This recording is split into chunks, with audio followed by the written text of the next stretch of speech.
Welcome everybody. So the day before the big one, the Hollywood Bets Durban July, here we are. We have the privilege of being in Durban by the sea, which is lovely. We're at Mount Edgecombe, and you can see in your backdrop over here.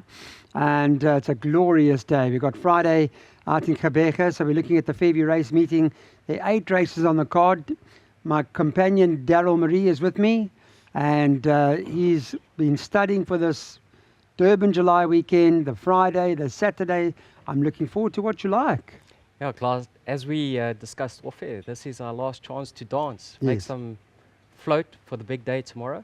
And I actually like the look of this card, so I'm very positive. Do we start with the 9 to 10 shot September flow or what?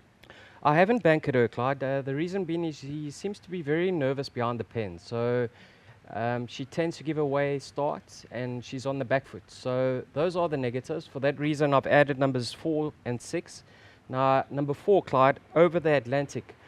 The trainer is in such hot form.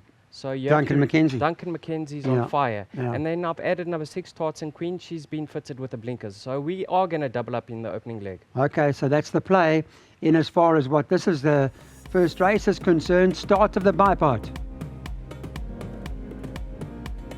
Let's move on now to race number 2 on the card. King of Queen is the favourite here, priced up with Betway at 18 to 10 when we looked. 3 Magic Princess 5 to 2. And third choice is number 6, Sex Bomb, who's priced up at 7 to 2 as the third favourite. Open race? Very open, Clyde. There are form updates. Number 1, King of Queen, ran 4th. A disappointing run behind Spec Magic. And the horse actually who finished ahead of it is number 3, Magic Prince. And Magic Prince improved without the blinkers. So I put them both in. Number 4 has to go in. That's Darren Burroughs' horse. Colonel Green. Colonel Green. A little bit disappointing last time. You liked it last time. What happened to it last time? Excuses. It reported to be coughing. But the horse I'm leaning towards, Clyde, is number 2, Hot Hat. Yes. Now, this horse, if he breaks well, and he's allowed to use his stride, he may prove very hard to peg back. Okay, well, there's 8-1 value with Betway about that horse. Flippy Miller's runner that Daryl's just referred to. That's race number 2. Let's get our bets on. Race number 3, we take a look at this now. Favourite 18 to 10 about this horse, Take a Mulligan. Number 2 on the card from the Gavin Smith stable. Kelly Mitchley's got Portcullis, number 4, the second choice. Priced up at 5 to 2, second favourite. There's some interest in that horse. And then there's number 3 on the card, Pataya Alan Greef's runner, who's the third choice at 9 to 2. 5 to 1 and better about the others. But Daryl, you were saying you like this race. Clyde, this is my best bets on the card. Number 2, Take a Mulligan. And if this isn't an omen, I don't know what is, because we are recording live from Mount Edgecombe Golf Course. So I don't think we'll need to take a mulligan.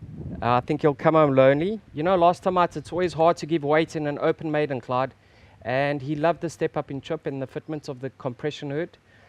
Just have a look. It's now a maiden plate. And have a look at the weights with Bell's first wave. He's as much as 7 kilograms better off.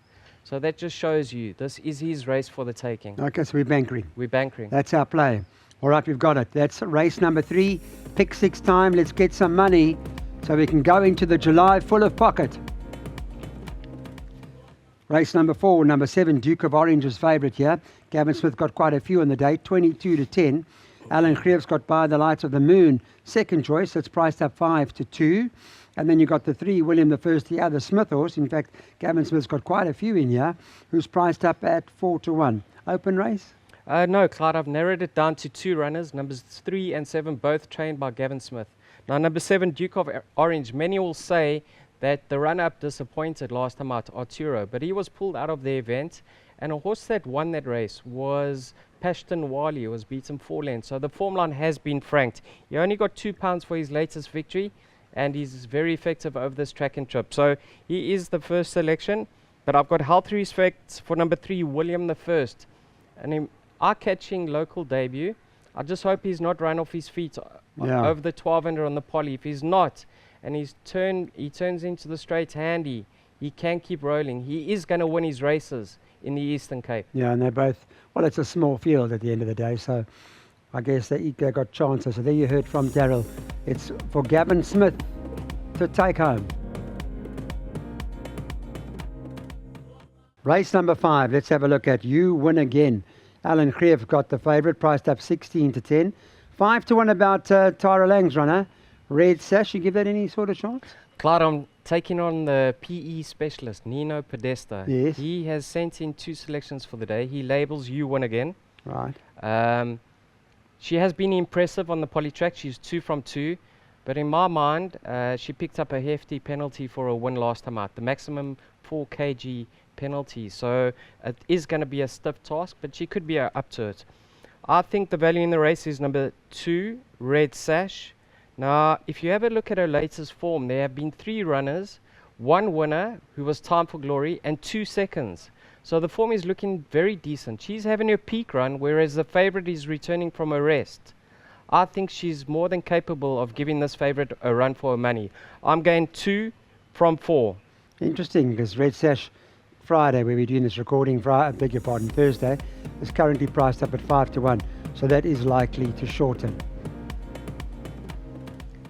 On to race number 6 now. Alan Greef got top of the boards again. Yeah, Richard Ferree, Masked Vigilante's the favourite. And that's top of the boards right now at 15 to 10. Zitzo Estaten's got Work of Time, and Gavin Smith has got Explosive Speed. Are we staying with Greef or where we... Yeah. I agree with the bookmakers over here, Clyde. I do believe it's Racing 2, the top 2 priced up. Number 6, Masked Vigilante. If you watch his last start on the turf mile course, Clyde, he was doing it far too hard. He had to fold in the latter stages. Right. I like the fact that he's coming back in trip. I would have preferred it over 1400. But I do believe he's got that early toe to get into a prominent position over 1200. He is my first choice. But number 3, Work of Time, is making her local debut for Zietsman Oosthuizen. Now this filly is extremely well bred. She's a full sister to William Robertson. She never stayed the mile last time out. And I'm hoping she can hold a position from a 1 draw. If she's handy turning for home, I think she could be the favourite's biggest danger. Okay. Well, that's an interesting analogy. Hope you've taken note and see how this race pans out. That is race number 6. An opportunity, of course, to make sure you take a pick 3. Now the last double of the day. This was Joy and Peace. Seems a decent sort at the end of the day. Alan Greef, they favourite. They priced up 13 to 10. Betway have got the market, Daryl, 7 to 1 bar 1. So for them, it's pretty much Joy and Peace. Once again, Clyde, it's Nino Podesta versus myself. He Okay. labels Joy and Peace. I think at the weights, she's got her work cut out. Right. I'll tell you why. Listen, she's in cracking form and she's improving. She's a lovely filly. But in her penultimate start, when she beat Amazing Colours, she is now 6.5 kilograms worse off. Go back to the Oaks Plate run. A filly like Gideon's Daughter is 5.5 kilograms better off, and Gideon's Daughter's better on the poly track. I think in my mind, Gideon's Daughter is the value in the race, and at the weight, she is going to give the favourite a run for her money. A filly you can't exclude is Essential. I think she's number 8. She has done absolutely nothing wrong since joining her new yard, and I wouldn't be surprised to see her feature. So I'm going in order 6, 1, 8, but Nino Podesta is all in on Joy and Peace. Yeah. For our viewers who thought it was a one-horse race, after listening to Daryl, that's no longer the case.